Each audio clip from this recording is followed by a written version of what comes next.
सही बच्चों को नमस्कार। हम बात कर रहे हैं सिंगेज कोऑर्डिनेट की, जिसके चैप्टर 2 स्ट्रेट लाइन की बात हम कर रहे हैं, जिसकी एक्सरसाइज 2.3 की हम बात कर रहे हैं।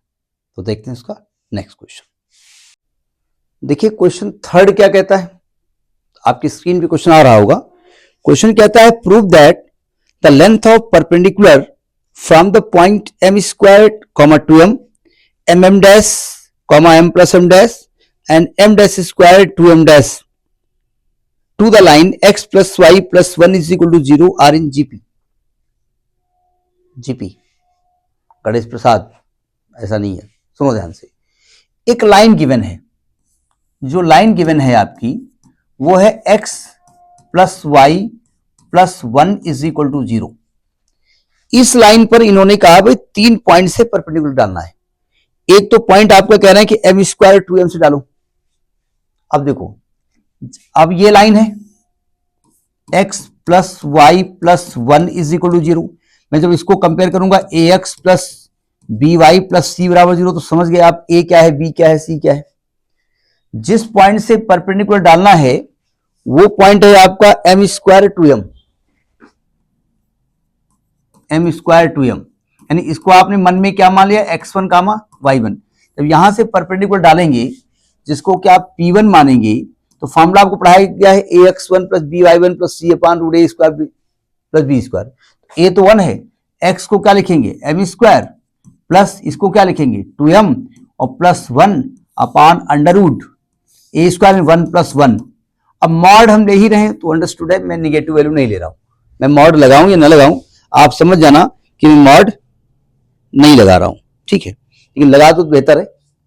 तो ये क्या आने वाला है मॉड, ये आने वाला है m प्लस 1 का whole square upon under root 2। ये P1 आ गया, ठीक।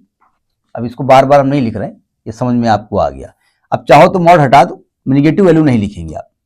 तो ये P1 आ गया, ये डिस्टेंस आ गई, ठीक। अब P2 के लिए क्या करेंगे आप, जब P2 के लिए करेंगे तो पॉइंट देख लेते हैं क्या है।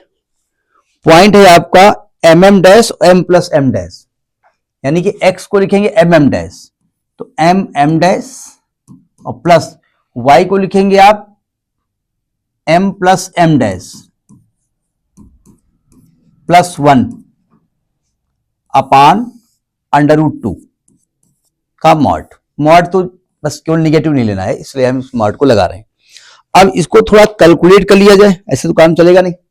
देखो ध्यान से, मॉड, अब यहां से मॉड इसलिए हटा दिया कि होल स्क्वायर था तो नेगेटिव होने वाला नहीं है, इसलिए लिख दिया ऐसा रूट 2 है।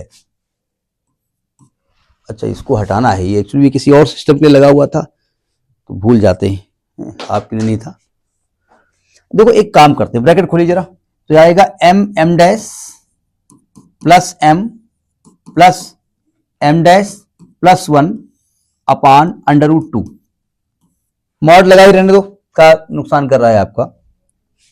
अब देखो ध्यान से, ये 4 स्टेप्स हैं, दो टर्म को एक साथ करके फैक्टराइज कर दो।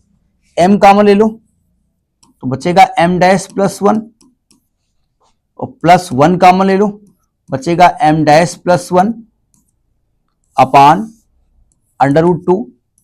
तो ये आने वाला है आपका मॉड, ये m प्लस 1 एक फैक्टर आएगा और एक m डैश प्लस 1 आएगा अपान अंडर रूट 2। मॉड से कोई मतलब नहीं है, बस ये मतलब है कि ये निगेटिव नहीं होगा, ठीक है। तीसरा पॉइंट जरा देख लेते क्या है। तीसरा पॉइंट है आपका m dash square to m dash, m dash square to m dash, यानी जो P3 है x को लिखेंगे m dash square plus y को लिखेंगे आप 2m डैश और प्लस 1 अपान अंडर रूट 2। अब ये ना कमेंट में लिखना कि क्या लिख रहे हो, तो ये लिखा है m डैश प्लस 1 का whole square upon under root 2। Mod आप हटा भी सकते हो, लगा भी सकते हो, क्योंकि यहां पे भी होल स्क्वायर है, इसलिए मॉड आपको डिस्टर्ब नहीं कर रहा है, ठीक है, लेकिन आप लगे रहने दो, ठीक है। अब जरा एक बार लिख लेते हैं P1 क्या निकला है, P2 क्या निकला है, P3 क्या निकला है। जो P1 निकला है वो निकला है आपका m plus 1 whole square upon 2, m plus 1 whole square upon 2 root 2। जो P2 आपका निकला है डिस्टेंस, वो निकला है m+1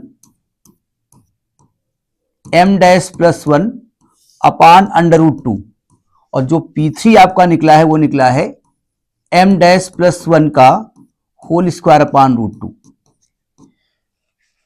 क्या कह रहे हैं ये आपसे जानना चाहते हैं कि भैया ये जीपी में है कि नहीं है। जीपी में होने के लिए कंडीशन क्या है, इसका रेशियो और इसका रेशियो सेम आना चाहिए, एक बार ना। तो कर लो जरा, P2 अपान, या एक और काम है, इसका square is equal to this into this होता है, ये भी कर सकते हो, लेकिन हम ऐसे नहीं कर रहे हैं। हम P2 अपान P1 निकालने जा रहे हैं। तो P2 ऊपर लिखेंगे, मॉड नहीं लगा रहे, निगेटिव नहीं लिख रहे हैं हम। m+1 ये P2 है, m'+1 अपान √2, और P1 है आपका m+1 का होल स्क्वायर और अपान √2 ऊपर जाएगा। √2 से √2 कट गया, m+1 से 1 कट गया, तो ये आ गया m'+1 अपान m+1। आपको याद हो यही कॉमन रेशियो हुआ करता था, ये नहीं कहना वहां स्मॉल आर था, आप स्मॉल आर लिख दो, कोई दिक्कत नहीं। अब क्या करेंगे, P3 में P2 को डिवाइड करो,